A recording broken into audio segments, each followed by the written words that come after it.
everybody. My name is Ariel Richardson, and I am an editor at Chronicle Books. And we are here today to talk about this beautiful book, Woven of the World. I am so happy to be here with all of you guys.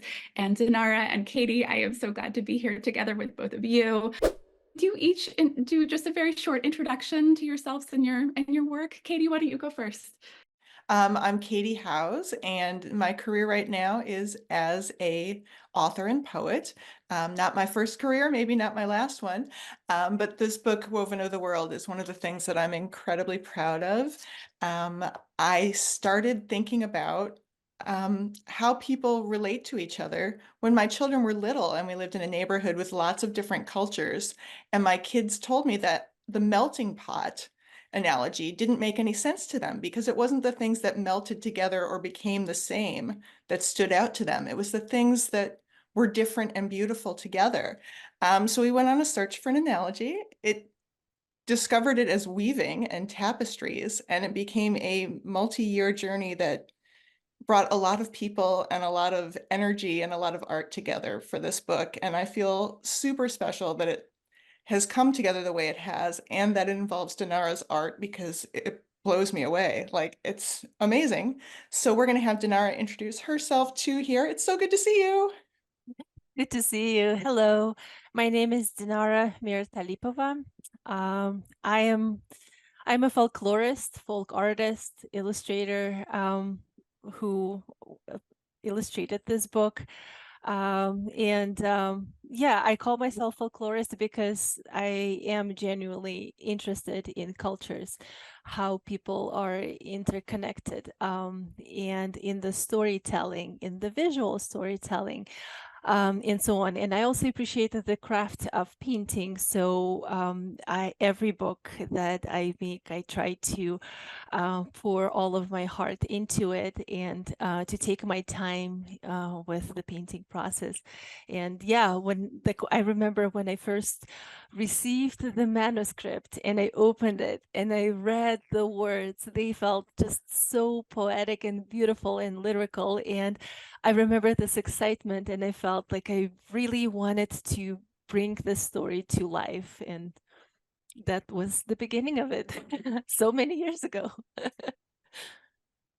Amazing. I love hearing just a little bit about this origin story. We're going to talk a little more about that in a minute. Katey, do you want to talk a little bit? You just touched on a little bit of what inspired the book. Do you want to talk a little bit about your research for the book as well? So yes, what I really started out with was just the phrase, I am a tapestry woven of the world. And it was a phrase that I could not kick out of my head. And that's when I know I have to dig into a project deeper and explore it and turn it into something larger. So I started by saying, I know not enough about fiber arts to really go with this and move with this and get the feel for this. So I went to a weaving shop near me in Frenchtown, New Jersey, called the Spinnery, and I asked if I could just sit and listen to them weaving so that I could think about being woven of the world. And they let me. And then they gave me access to their incredible library full of books about weaving and fiber arts throughout the world, just shelves in the back, hanging behind the yarn, shoved up everywhere, and took some time talking together about those things and just exploring the ideas of the ways that weaving and fiber arts have just been a staple of culture and community and of passing things from generation to generation around the world for thousands of years in so many different cultures. So I have a stack of books that I ended up buying instead of just taking out of the library because I liked them so much and needed them so much. But there was way more than that in the research. But the real research was connecting to people from different places and cultures who were making fiber arts and sharing them, and who also felt like that was part of their life to be able to share that with people. And that was part of who they were, and how they brought warmth and beauty to the world. And those words, warmth and beauty, just kept like resonating with me, and they became bigger and bigger parts of the manuscript as it moved forward. Amazing. Dinara, I would love to hear a little bit about, what parts of yourself you brought to this illustration process, a little bit about your research. And if you want to talk a little bit about how you became an artist, I love that story too. So whatever you want to talk about here. Thank you so much, Ariel. Yes, I remember when I received the proposal and the manuscript from you, and like when I opened it up and read the words, I already could see the visuals like in front of my eyes, and I knew I wanted to make something of it, but at the time I couldn't quite tell what exactly I wanted to illustrate. And I remember when you sent me this book, it's called The Golden Thread by Cassia Sinclair. I'm sorry if I mispronounced the name. And that book was like a gates that opened up into the whole philosophy of what is threads and how it's not just the craft of creating warmth in providing like comfort, but it's how the cultures got to be connected through trade, through cultural influences and so on, and the whole impact on the societies and cultures, and how it became so much more in this whole like historical evolution through it. And I could kind of like see all of the images, but it was still like this abstract vision in my head, not quite on paper. Um, and yeah, the whole process of illustrating took also quite a lot of time because we were trying to be very like respectful and careful about depicting cultures. So we ended up interviewing many experts on the subject matter, trying to learn nuances and things about the specific tapestries and cloth making in those cultures. And I think that was very, very beneficial. I think so too. And I just want to celebrate both of you for the collaborative spirit that you brought to this book because, you know, Dinara, you and I would come up with some idea visually, and then we would go to Katey and say, Katey, would you come up with something new for us? And Katey would revise the manuscript and then back and forth, right? And each of these exchanges just kind of deepened the project. And I wanted to say big thanks to Katey for including the stanza about my culture. I was just Uzbekistan, thinking about that. about Uzbekistan. Yeah, like I don't know if I can like maybe pull the image in this in the book. I've got it open to that Oh, you've page okay, now in awesome. chat, Yes. because I was just thinking about that when we were, deciding on the manuscript and shaping the manuscript. I have to tell the truth that I had stanzas, everything's like a couplet here from a different country, from a different place and time.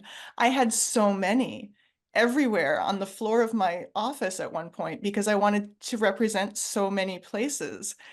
And there was a point where we had to narrow things down. We tried to hit as many continents, as many places and times, as many things as we could. And when you looked at it and thought, you had been thinking for years, Dinara, about a book representing Uzbek fiber arts like Suzani, is that how it's said? The embroidery and things like that. And so the idea to dig into that and to make a page and a stanza about like the beautiful fabrics that were dipped and dyed and made special for a wedding, especially, like that just meant so much to me to add that, I don't know, that tightness between us and what was growing between all of us as a team to the book. It means a huge amount. And it's one of kids' favorite pages, maybe perhaps because there's a cat wearing a hat, but it's one of kids' favorite pages when we read that one aloud. They love to look at that art, and I love that we could include that in there. It was a great thing.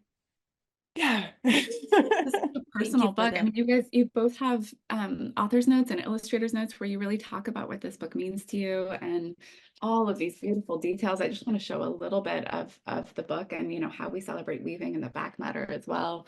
And Dinara, you had such incredible attention to detail. So I want to just show off the case. So when you take off the jacket, you have this beautiful, beautiful case and all of these details on the end papers. Anyway, just your attention to detail throughout this whole process was so so special. And I think has really impacted its reception in the world, which is what I would love to hear you guys talk about next. I know you both have been out, traveling all over the world to talk about this book and, to so many different audiences with kids, with, award ceremonies. Would the two of you talk a little bit about what it's been like to talk about this story in the world and the impact that it's had and some of the attention that it's gotten? Dinara, can you talk about Bologna? Because I'm very jealous that you got to go to Bologna. Yeah, absolutely. Well, Bologna is a major hub for children's books. So just to give a little bit of background for people, just in case if people don't know what we're talking about, it's the Bologna Children's Book Fair that is taking place once a year in a little town called Bologna in Italy. So I went to the Bologna Book Fair and I wanted to see to walk the floors and to see it for myself. And as you're walking down the aisles, you can hear so many different languages, so many, like, I don't know, it's the hub of the cultural hub, I would say. And there were at some point there were like tables where people could just flip the books, look at the books, and just noticing how people would like open it up, look at the pages, and discuss things among themselves felt just so special. There was the Society of Illustrators in New York that also awarded it a silver medal. And there was this wonderful award from Shanghai. There is another wonderful picture book fair that is taking place in Shanghai, China. So it's called BIBF Ananas Illustration Awards.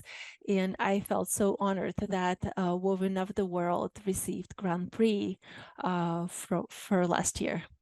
And I felt like the book has resonated with so many people of different backgrounds, not necessarily people who are familiar with weaving as a like technical practice or a craft, but I think it's because people see the reflection of this cultural interconnection, how, like, in the beginning of this conversation we mentioned how when we think about ourselves there are so many different threads among ourselves that could be connected and traced back to different places and cultures.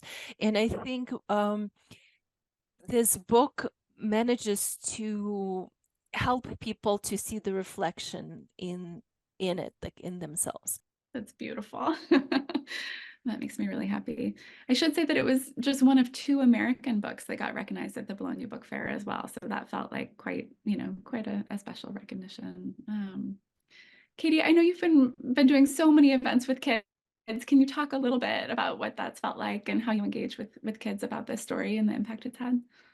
I'd love to, because that's really my favorite part. Being out with the children means so much, and getting their reaction to things and listening to what they have to say and how they grow and learn, it's been fabulous. So I have gone to schools and libraries to read the book, to talk with kids about the book. And usually we also do some sort of hands-on activity because I'm all about a hands-on activity. I love to link a book with something that we do. So we often weave just small bracelets or bookmarks or something like that. Or we've done things where we've recycled things and everybody brings in t-shirts. We cut up the old t-shirts and we weave them into a large thing together by just putting them through a frame on a loom. And then we have a recycled project that has pieces of all of us in it, which I just think is a gorgeous way to get their minds thinking about and reflecting on all these connections between us and all the ways we make fresh new things out of things we bring. So I think the one I don't know, like sort of blown away that it even happened was when I was invited to read and interact with students at the American Folk Art Museum up in New York City. And they had a beautiful display on, not of weaving necessarily, but of quilts and other sort of fiber arts that people used as part of their home over centuries here in America, including Native people, including people from many different backgrounds and cultures. And there were stories behind everything that was hanging there. And then we had story time where we talked about weaving, about being woven of many things coming together. And then the kids went out with pictures from the book and paper, and they went and looked at the different fiber arts hanging, and they started designing their own with ideas about their life, their families, but also the reflection of the things that had come in the past before them. And my God, it was so moving and so exciting and so wonderful to see that and to participate in that. And to see that there's so many ways already where things have come together from different directions and different cultures and made things beautiful and meaningful and strong. And to get kids thinking about how that's going to continue, how you don't have to stay the same, you have to join and blend and weave things together to move forward, to see more beauty. Yeah, that was fantastic. And then I've been at like sheep and wool festivals where I'm dealing with people who go from the very beginning of getting the fibers to making them into wonderful things and sharing them. And they've been a lot of fun to talk about the book and things too. So it really has become a huge part of what I do with my time, and I love it. I will keep doing more of it. Yeah, I don't know. I'm getting all like verklempt here. I'm a little. It's so moving to hear you talk about this. I just love. It's I very love. moving for me, and I love that this is part of the life that I live right now and the connections that I get to make with people. Wow. It's beautiful. I didn't remember the story about everyone bringing a t-shirt and weaving them together, and I now want to see photos of that, Katey. That sounds so special. Very cool. We should wrap up, but I would love to have just a couple of closing comments from each of you.